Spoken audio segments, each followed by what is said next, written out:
C'est un pan de l'histoire qui tombe en ruine. L'église de Pont-Saint-Vincent est classée au monument historique, mais faute de travaux, elle se dégrade et est désormais interdite d'accès. La mairie a donné son feu vert pour un diagnostic en vue de sa rénovation, mais celle-ci s'annonce très onéreuse. Nel Seignès et Didier Bert.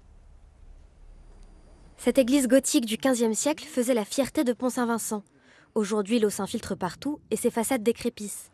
Pour Noël Mignot, c'est un crève-cœur.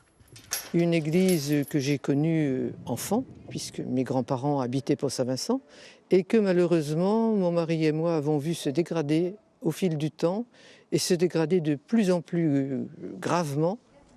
Il y a quelques mois, on y donnait encore des concerts et quelques messes. Récemment, la commune a décrété sa fermeture. Il est dangereux d'y circuler tant elle est délabrée. Noël Mignot en détient encore les clés. Avec son association, elle consacre tout son temps libre à chercher des fonds pour préserver la bâtisse et les trésors qu'elle abrite. Une des merveilles de l'église, qui est donc cette Vierge de Pitié, et qui est vraiment remarquable dans sa finesse. Derrière, les murs pourrissent. Les murs maintenant sont imbibés, il y a des moisissures, il y a des champignons. Il y a aussi ces statues, typiques du XIXe siècle, sur lesquelles tombent des plaques de plâtre. C'est une partie de l'église qui est la plus touchée par les remontées d'eau. L'église n'a pas été rénovée depuis une trentaine d'années, mais les choses pourraient changer. La semaine dernière, la municipalité a validé le financement d'un diagnostic de travaux.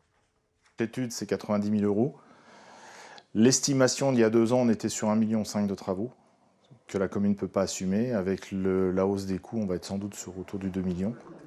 Une somme supérieure au budget annuel total de la commune. Pour de futurs travaux, l'association et la mairie espèrent donc trouver le soutien de mécènes et de fondations.